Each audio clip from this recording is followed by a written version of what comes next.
My dad had various nicknames for me. He'd call me Fireball sometimes because I'd start little businesses. He didn't care about money at all. He believed very much in having an inner scorecard and I never worry about what other people are thinking about you.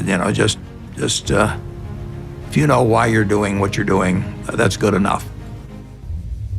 When I want to do something, I always want to do it big. I've said many times that 65 or 70, and the people that you want to have love you actually do love you, you're a success. Some people should not own stocks at all because they just get too upset with price fluctuations. If you're going to do dumb things because a stock goes down, you shouldn't own a stock at all. The first books I read on investment were actually in my dad's office. I just read and read and read. I probably read 5 to 6 hours a day. I figured out very early, you don't have to be that smart at this business, which is fortunate, but you do have to have the right temperament. The best gift I was ever given was to have the father that I had when I was born. Known as the Oracle of Omaha, the 91-year-old Warren Buffett is one of the most successful investors of all time. He went from buying his first stock at age 11 to running Berkshire Hathaway, a multinational holding company with total assets nearing $1 trillion. Often appearing on lists alongside Bill Gates and Elon Musk, his current net worth is $105 billion, placing him as the 7th richest person in the world. Despite such enormous wealth, he maintains a simple lifestyle.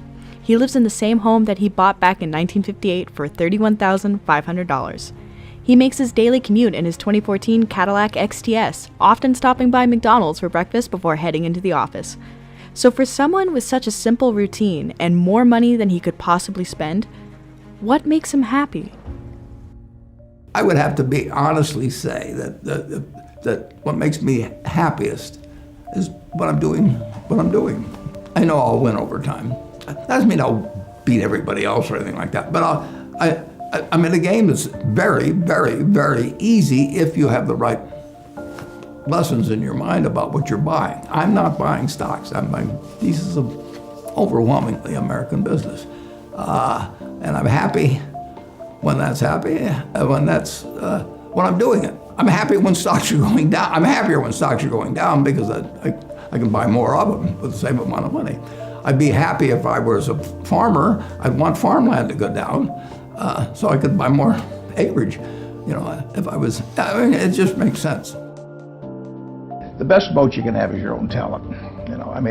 They can't take it away from you. Inflation can't take it from you. Taxes can't take it from you. So, when I talk to students, I see these students and I tell them, you're $1 million asset. I would pay you $100,000 to the MBAs for 10% of the earnings for the rest of your life. So that makes you $1 million asset. Now, if you can do something to increase that value 50%, if you can learn to communicate better verbally or in written form, and you become 50% more, that's $500,000 just by improving yourself.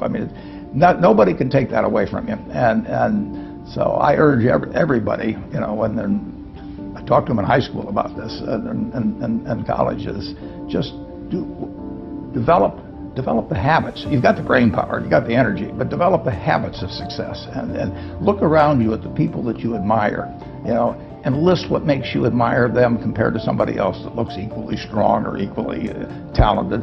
And those are things that you can do. Just write them down and people like people that they like them if they're humorous, if they're friendly, if they give credit to the other fellow. And they don't like them if they're stingy, or they overstate and overpromise and all those sort of things. Well, that's a decision you make. So I encourage everybody to build your own moat around yourself. Accumulating such a large net worth doesn't happen if you're average at what you do. Clearly, Warren Buffett is at the top of the investing game. Here's some of his best investing advice. All you have to do is just buy a cross-section of America and then never listen to people like me or read the papers or do anything subsequently. They think that because you can trade, you should trade. You buy a farm, you buy an apartment house, you can't resell it tomorrow, and the cost of moving around. Now you get something handed to you, liquidity, which is instant. You can sell, and the cost of doing it are pennies, compared to other kinds of investment activity. So because they can so easily move around, they do move around, and moving around is not smarter than investing. By far the best investment you can make is in yourself. For example, communication skills. I tell the students that come that they're going to graduate schools and business and they're learning all these complicated formulas and all that. If they just learn to communicate better, and both in writing and in person, they increase their value at least 50%. You know, I mean, if you can't communicate, somebody says, you know, it's like winking at a girl in the dark. Nothing happens, you know, basically. And you have to be able to get forth your ideas, and that's relatively easy. I did it myself. It's just hugely important. And if you invest in yourself, nobody can take it away from you. Well, life advice is, you know, the most important thing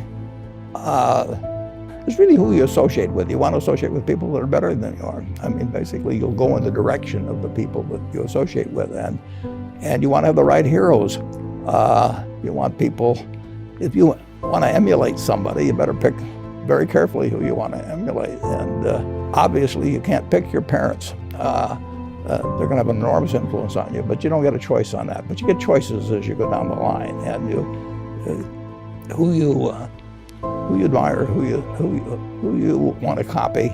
And the most important for most people in terms of that decision is their spouse. It's also important in terms of a partner in business, but the partner in life is the most important one. You want to pick a spouse that's a little bit better than you are, and then he or she, and you hope they don't figure it out too fast. I'll leave you with this metaphor Warren uses to encourage everyone to take care of themselves. I was in high school, almost a third as long as the country has been around. And when I was in high school, I really only had two things on my mind: girls and cars. And I wasn't doing very well with girls, so we'll talk about cars. But let's just imagine that when we finish, I'm going to let each one of you pick out the car of your choice. Sounds good, doesn't it? Pick it out, any color, you name it. It'll be tied up with a bow, and it'll be at your house tomorrow. And you say, well, what's the catch? And the catch is that it's the only car you're going to get in your lifetime. Now, what are you going to do knowing that that's the only car you're ever going to have and you love that car? You're going to take care of it like you cannot believe. Now, what I'd like to suggest, you're not going to get only one car in your lifetime, but you're going to get one body and one mind, and that's all you're going to get. And that body and mind feels terrific now, but it has to last you a lifetime. You get exactly one mind and one body in this world, and you can't start taking care of it when you're 50. By that time, you'll have rusted out if you haven't done anything. So you should really make sure that you just remember that you just got one mind and body to get through life with and to do the most with it.